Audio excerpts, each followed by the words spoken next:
Good morning students. तो आज हम स्टार्ट कर रहे हैं हमारा नया चैप्टर नंबर 4। ग्रेविटेशन कंप्लीट हो चुका हमारा, तो उसके एनसीईआरटी वगैरह के क्वेश्चंस आप पढ़ लेंगे एक बार। और इसके बाद में जो हमारा नेक्स्ट चैप्टर है, chapter number 4,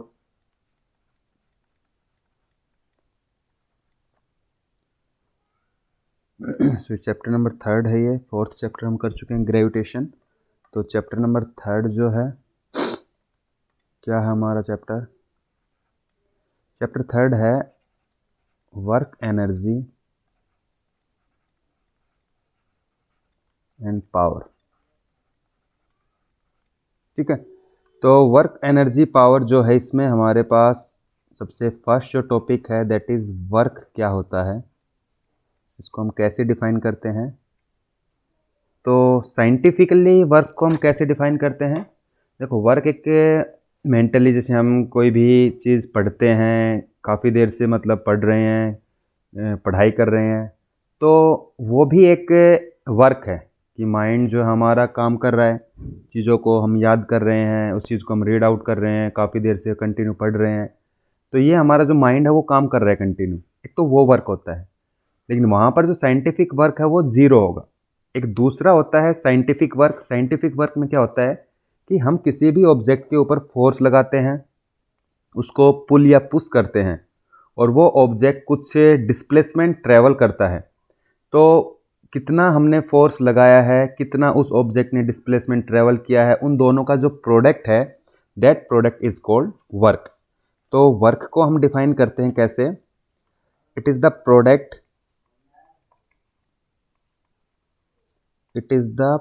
product of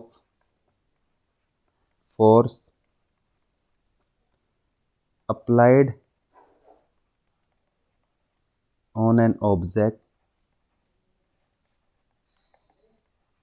and displacement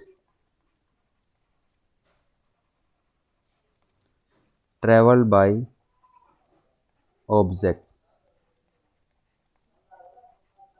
ठीक है, तो जो वर्क होता है that is equal to force into में डिस्प्लेसमेंट।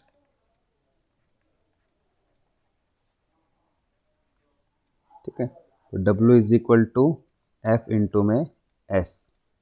ये हमारे पास वर्क का फॉर्मूला आता है कि हमने, जैसे हमारे पास कोई भी ऑब्जेक्ट है, एक ऑब्जेक्ट हमने रखा हुआ है किसी सरफेस पर। ठीक है, ये ऑब्जेक्ट जो हमारा किसी सरफेस पे हमने रखा है, और इस ऑब्जेक्ट पे हमने कुछ फोर्स अप्लाई किया। ठीक है, और ये ऑब्जेक्ट कुछ डिस्प्लेसमेंट ट्रेवल कर रहा है। मान लो यहाँ से लेकर यहाँ ये ऑब्जेक्ट पहुँच गया, तो यहाँ से यहाँ तक इस ऑब्जेक्ट ने कितनी डिस्प्लेसमेंट ट्रेवल की, तो वो डिस्प्लेसमेंट कितनी है, एस है। ठीक है, तो ये कांस्टेंट फोर्स हम लगा रहे हैं इस ऑब्जेक्ट पे। तो जो वर्क आएगा, तो वर्क क्या आएगा कि कितना फोर्स हमने यहाँ पे लगाया और कितनी डिस्प्लेसमेंट जो है ऑब्जेक्ट ने ट्रेवल की, इन दोनों का जो प्रोडक्ट है that product is called work. ठीक है, हम 11th क्लास में जब जाएंगे, तो 11th क्लास में हम इसमें दोबारा से इस चैप्टर को पढ़ेंगे, तो वहाँ पर हम वर्क का एक फॉर्मूला और लिखते हैं। तो यहाँ हम और करके लिख सकते हैं कि वर्क जो होता है उसका एक फॉर्मूला और लिखते हैं हम, एफ एस कोस थीटा। ठीक है, ये फॉर्मूला हम 11th क्लास में जब जाएंगे तब पढ़ेंगे, एफ एस कोस थीटा। तो कहाँ डिस्कस करेंगे हम इसके बारे में, इन 11th क्लास। ठीक है, तो यहाँ हम वर्क को डॉट प्रोडक्ट लिखते हैं फोर्स का और डिस्प्लेसमेंट का, लेकिन अभी हम 9th क्लास में सिर्फ ये पढ़ेंगे कि जो वर्क है वो क्या होता है, फोर्स और डिस्प्लेसमेंट का प्रोडक्ट होता है। ठीक है, फिर हमारे पास आता है कि वर्क कितने टाइप्स का होता है, कौन कौन से वर्क्स होते हैं, तो वर्क के टाइप्स क्या क्या हैं। तो नेक्स्ट जो टॉपिक है हमारा that is types of work.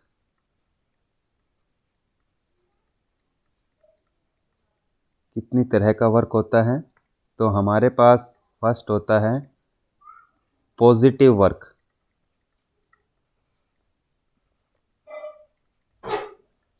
Positive work क्या होगा कि यदि हमारे पास if the force and displacement are इन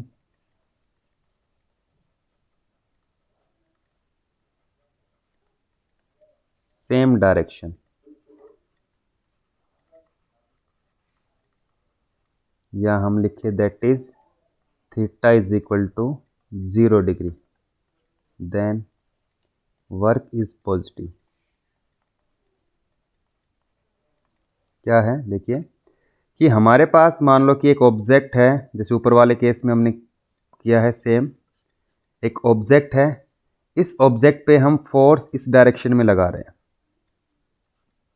जो फोर्स है उसकी डायरेक्शन ये है, और ये जो ऑब्जेक्ट है इस ऑब्जेक्ट की जो डिस्प्लेसमेंट है ये आगे की तरफ मूव कर रहा है, जो डिस्प्लेसमेंट है वो आपके पास आगे की तरफ है।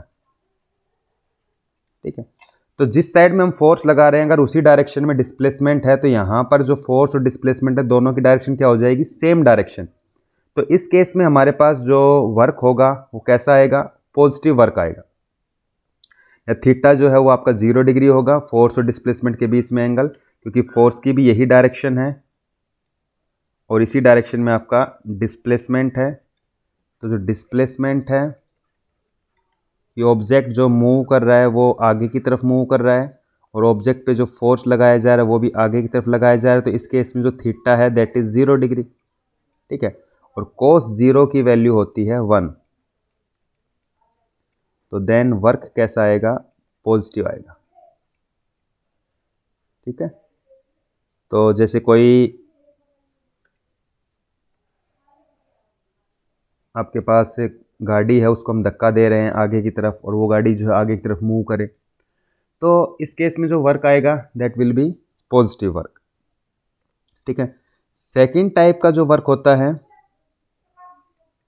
सेकंड टाइप का जो वर्क है that is negative work. Negative work क्या होता है कि यदि जो फोर्स है एंड डिस्प्लेसमेंट है आर इन ऑपोजिट डायरेक्शन,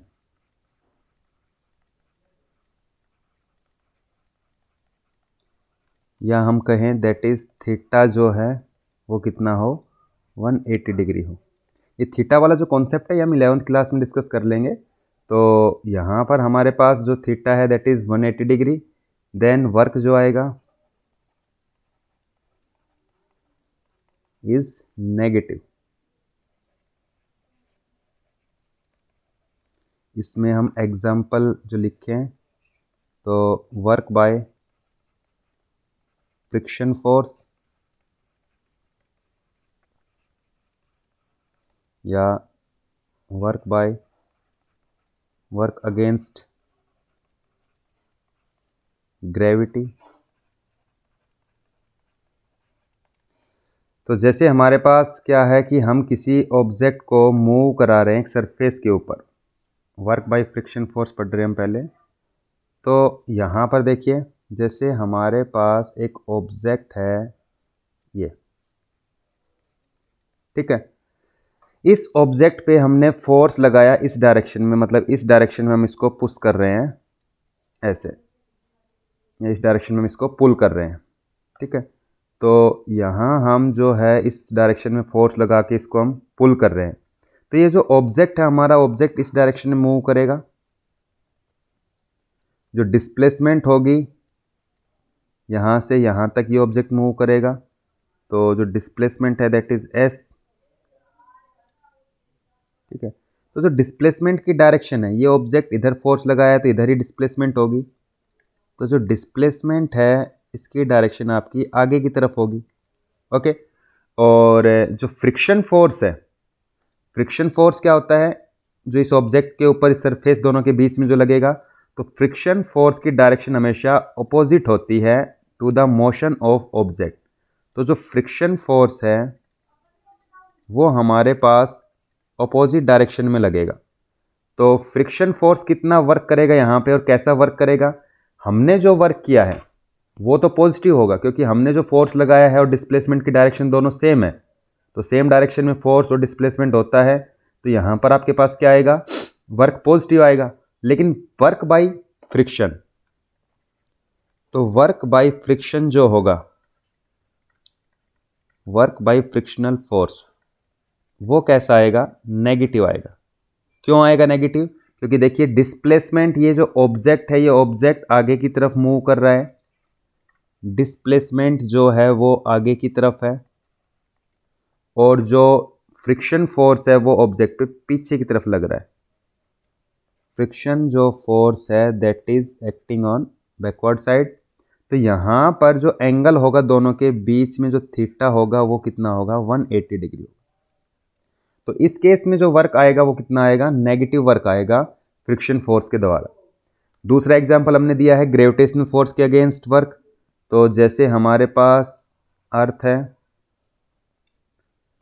अर्थ के सरफेस से हम किसी ऑब्जेक्ट को फेंक रहे हैं ऊपर की तरफ, कोई ऑब्जेक्ट हमने फेंका ऊपर की तरफ, ठीक है, ये कोई ऑब्जेक्ट है, इसको हमने ऊपर की तरफ फेंका और इसने जो डिस्प्लेसमेंट ट्रैवल की वो एस डिस्प्लेसमेंट ट्रैवल की अर्थ के सरफेस से। तो जो डिस्प्लेसमेंट की डायरेक्शन है, तो इसको हम किधर फेंक रहे हैं, ऊपर की तरफ। तो जो डिस्प्लेसमेंट है ऑब्जेक्ट की वो किधर है, ऊपर की तरफ है, ऑब्जेक्ट ऊपर जा रहा है। और अर्थ का जो ग्रेविटेशनल फोर्स है, तो अर्थ जो अट्रैक्ट करेगी, तो अर्थ का ग्रेविटेशनल फोर्स किधर होगा, नीचे की तरफ होगा। जो ग्रेविटेशनल फोर्स है वो किधर होगा, नीचे की तरफ होगा।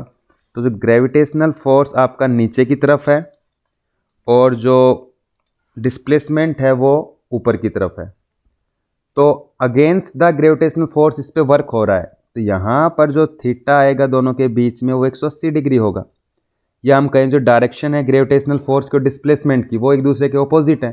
तो जब डिस्प्लेसमेंट और फोर्स एक दूसरे के ऑपोजिट होंगे तो वर्क जो आएगा, work by gravitational force, work against gravitational force, gravitational force के अगेंस्ट जो वर्क आएगा, वर्क अगेंस्ट ग्रेविटी या ग्रेविटेशनल फोर्स, ग्रेविटेशनल फोर्स के अगेंस्ट जो वर्क आएगा दैट विल बी नेगेटिव, ठीक है। तो नेगेटिव वर्क कब होगा, जब फोर्स की और डिस्प्लेसमेंट की डायरेक्शन क्या होगी, एक दूसरे के अपोजिट होगी। और यदि फोर्स और डिस्प्लेसमेंट की डायरेक्शन एक साथ ही है, एक ही डायरेक्शन में है, कि फोर्स भी उसी डायरेक्शन में है, डिस्प्लेसमेंट भी ऑब्जेक्ट की उसी डायरेक्शन में, तब वर्क कैसा आएगा, पॉजिटिव। और अगर डिस्प्लेसमेंट और फोर्स अपोजिट डायरेक्शन में होंगे तो वर्क कैसा आएगा, नेगेटिव। तो ये आपके पास सेकंड टाइप ऑफ वर्क है। नेक्स्ट जो टाइप है, third type, that is zero work, ठीक है। जीरो वर्क कब होगा, तो यदि आपके पास if force and displacement are perpendicular to each other, perpendicular to each other, force और डिस्प्लेसमेंट की डायरेक्शन एक दूसरे के परपेंडिकुलर, मतलब थीटा दोनों के बीच में कितना, 90 डिग्री। एक तो इस केस में, या इफ डिस्प्लेसमेंट, जो डिस्प्लेसमेंट है वो यदि जीरो होगी देन वर्क इज जीरो। जैसे एग्जाम्पल देखिए, एग्जाम्पल में हम यहाँ लिखते हैं, एक coolie carry a suitcase on his head and moving at horizontal platform. या फिर दूसरा example, work by centripetal force.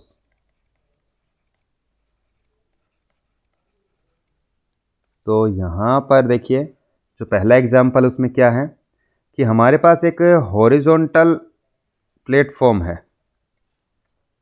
This is horizontal platform है, ठीक है। इसके ऊपर एक कुली है, कोई कुली है जो अपने सर के ऊपर जिसने कुछ वेट रखा हुआ है, कुछ सूटकेस रखा है एक, और उसको लेकर वो आगे की तरफ मूव कर रहा है। मतलब जो उसकी डिस्प्लेसमेंट है वो आगे की तरफ है, ठीक है। और उसने जो फोर्स लगा रखा है इसके ऊपर, तो फोर्स की डायरेक्शन क्या है, इसके परपेंडिकुलर है। ये इधर आपके पास फोर्स की डायरेक्शन है, ऊपर की तरफ उठा रखा उसने। तो यहाँ फोर्स और डिस्प्लेसमेंट के बीच में जो एंगल है, दोनों एक दूसरे के क्या है, परपेंडिकुलर है। तो इस केस में जो कुली के द्वारा जो वर्क किया जाएगा, दैट वर्क इज जीरो। तो यदि फोर्स और डिस्प्लेसमेंट एक दूसरे के ऊपर परपेंडिकुलर है तो जो वर्क आएगा वो कितना आएगा, जीरो आएगा, ठीक है। दूसरा जो एग्जांपल लिखा हमने यहाँ पर, वर्क बाय सेंट्रीपिटल फोर्स। तो सेंट्रीपिटल फोर्स क्या होता है, ये हम पढ़ चुके हैं वैसे उसमें सेकंड चैप्टर में। तो जब भी कोई ऑब्जेक्ट एक सर्कुलर पाथ में मूव करता है तो उसको सर्कुलर पाथ में रोटेट कराने के लिए एक फोर्स लगता है। जैसे कोई ऑब्जेक्ट है, इस ऑब्जेक्ट पे एक फोर्स लगता है टुवर्ड्स द सेंटर, जो कि सेंट्रीपिटल फोर्स होता है, ठीक है। और इस ऑब्जेक्ट की जो डिस्प्लेसमेंट है इस पॉइंट पे, इसकी टेंजेंट दी जाती है। ये जो डायरेक्शन है, this direction is for displacement. तो यहाँ इन दोनों के बीच में जो एंगल होता है दैट इज 90 डिग्री। तो यहाँ जो वर्क हो रहा है बाय सेंट्रीपिटल फोर्स,